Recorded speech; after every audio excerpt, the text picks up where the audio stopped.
All right, thanks, Dale. Yeah, bridge preservation, we just heard how important it is to manage your asset of bridges.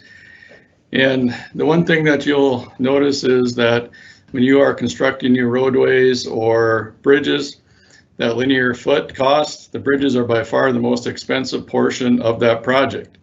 One example is a typical county road. If you got heavy traffic, like out in the oil industry, you might spend about 1.5, 1.6 million a mile to reconstruct that road to handle the traffic. While a bridge about 130, 150 feet in length will cost you about the same amount of money. So that is a significant investment. So it's very important that you protect that investment. Part of that is bridge inspections and load rating of that bridge. And with that, I'll give you a little bit of history on the bridge inspection program. The bridge inspection program was got its start back in 1970. As a result of the Silver Bridge over the Ohio River, it collapsed in '67. 46 people died, 9 people were injured. That was not the first bridge to catastrophically fail, but it really shed the limelight on bridges at that time. So that's when bridge inspections did actually start. Over time, there's been other collapses that have occurred. The most recent one was in 2007, the I-35 in Minneapolis. It's hard to believe it's been over 13 years since that has happened. 13 people did die in that, 145 were injured. Shortly thereafter, Federal Highway was audited, and they found there were some deficiencies found in the inspection program. That led to FHWA creating the 23 metrics for that. Qualifications were a big part of that: bridge inspectors, team leads, load raters, things like that. Inspection frequencies was another one. And load postings and load rating. So that is the start of what we're working on today. A little history within North Dakota. North Dakota DOT has done the bridge inspections since the program started. However, this year in 2020, we had to move to consultants to do the locally owned bridges. So that includes the county and city bridges. And we are having some consultants do some of the DOT state bridges as well. Part of this is a result of some of those 23 metrics.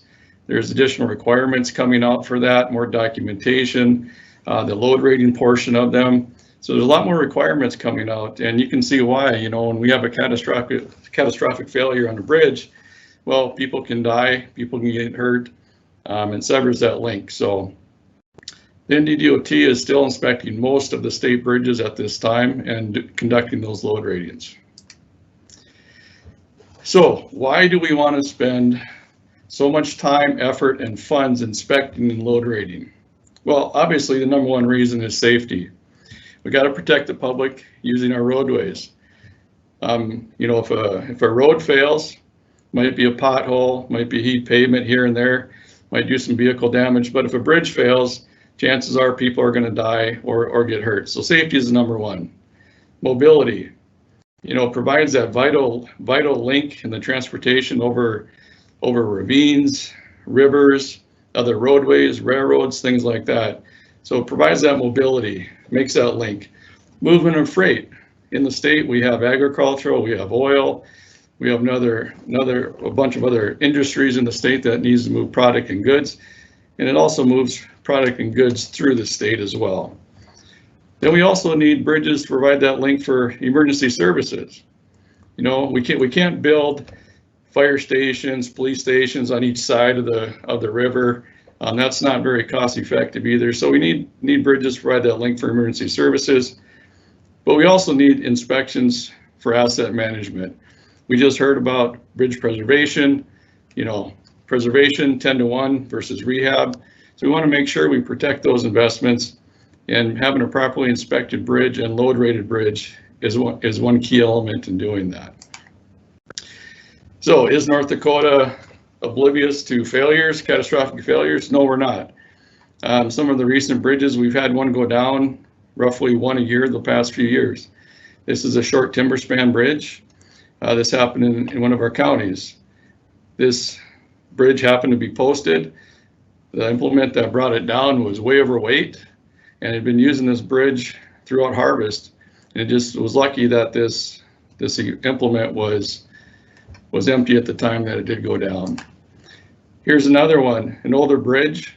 As you can see, the weight limit sign says 4 tons per axle, 11 tons gross. Well, this bridge, or that truck, was heavier than the bridge would allow empty, and this truck was going over it fully loaded. The product that it was carrying ended up in the river. Here's another one that happened last year.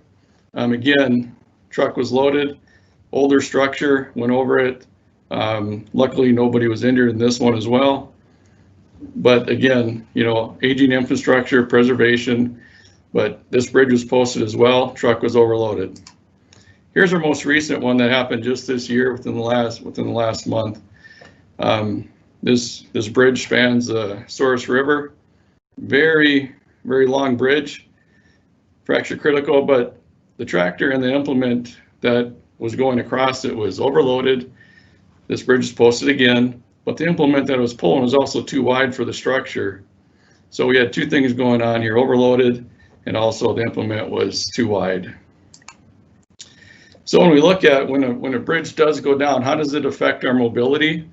Well, the last example for this bridge, you can see that if you want to get from one side to the other, it's spanning the Souris River, or affectionately known as the Mouse River in North Dakota.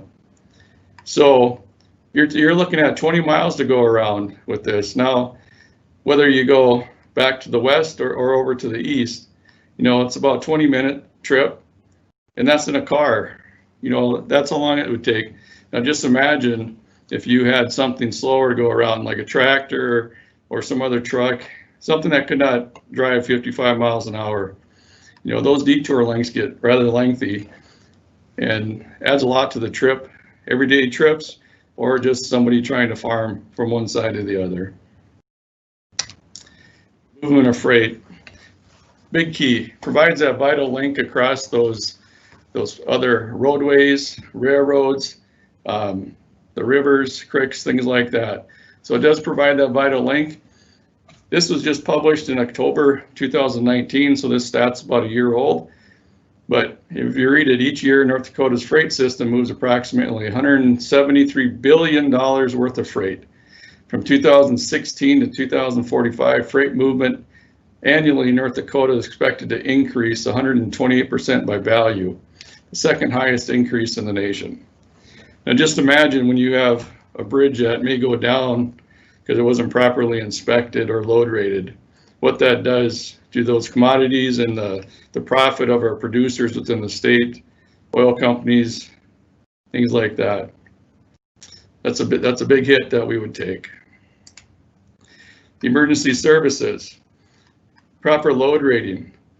You know, we have a lot of timber bridges, some older bridges that weren't designed for these types of loads.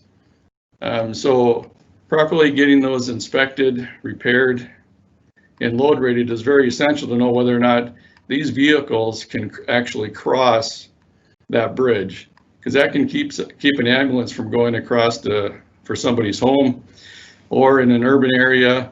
You know, these big fire trucks, they weigh a lot. Some of those older bridges, if they're not load rated properly, they may not be able to cross, and they may have extended response time. So we could, besides other infrastructure, houses and homes and people's lives can change if we can't get those bridges across there. So asset management, this is a big one. This chart, this graph, if you look at it, you can see that it's color coded based on the number of bridges within each county. We go from 0 bridges in a couple counties all the way up to 285. And these are bridges that are actually 20 feet in length for span or greater. This does not include any small culverts, anything less than 20 feet. These are only bridges that are inspected by NDDOT or the consultants that we have hired. So there's a large portion out there that is not getting inspected. Another part of asset management, you know, some of those bridges that went down, when you looked at them, they are aging. And as they age, they generally start to degrade a lot faster. due to material, environment, loadings, things like that. Well, if you look, the red line is roughly at that 50-year age. So you can see that the majority of structures within North Dakota are greater than 50 years old and has a pretty good detriment on the system with that. So load rating and proper inspection is critical to those older bridges. As you see, as we move forward towards newer bridges, we keep each decade, we keep getting less and less newer bridges. Part of that is that we can no longer afford to replace all those bridges. The money stays the same, so the money goes down. So as we move forward in the future, proper bridge inspections and load ratings are going to be key to trying to maintain a usable system and a link out there in the rural areas as well in the urban areas. For asset management, earlier presentation had a little over 3,100 bridges. That is still a correct number, around 3,100 bridges on the local system. They're owned by the county or city. And that, again, that is bridges that are 20 feet or greater in length. So that does not count for things less than 20 feet. As mentioned, bridges are expensive and a large asset for any agency. As Dale mentioned earlier, you know, I'm part of the LTAP board, and we do go around once or twice a year to put on a bridge class for local agencies. And some of the counties that we've been at, we provided a net cost estimate for their bridges based on anything 20 feet or greater. You know, like Dickey County, smaller county, 38 bridges, but to replace their bridges, it's $40 million. Bottineau County, 118 bridges, you know, that's $60 million. Williams County, 59 bridges, 35 million. In Grand Forks County, they got 285 that are over 20 feet in length. That's $169 million worth of assets. And those numbers will change based on as they replace smaller structures. They might need larger structures. They might go up or down. But again, those are their larger structures. They have more structures than that are less than 20 feet that they have assets out there. So smaller bridges, large bridges, they're all important assets to move people and goods across the state. So in conclusion, inspections and load rating are investments that protect the safety of the traveling public, mobility of our citizens, movement of the freight within and through the state. It protects our citizens with emergency services, as well as public infrastructure by managing that asset. We heard how important bridge preservation is. It is the most expensive portion of the roadway network. So therefore, bridge inspections are vital in protecting assets and public funds. With that, Dale, I will turn it over to questions if there are any. So any questions, comments, please put them in the Q&A section. We'd love to hear them, Brian. Wow. So one tidbit for Williams County, and Dennis, correct me if I'm wrong. My apologies for that, Williams County, if I have it wrong. 59 bridges you showed at about $35 million worth of asset value. Yep. And you know what? That's over 20 foot, as you well defined. In the under 20 foot, when they hired and inventoried their minor structures under 20 foot in length, they had about 360.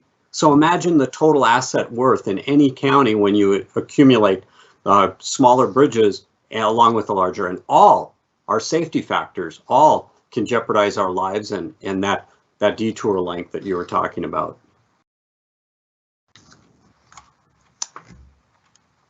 So good stuff. We've got to watch. We've got to take care of them, and bridge preservation, understanding where we're at. This inspection process, the change that you've got going is a well-oiled machine. Thank you for doing that, Brian.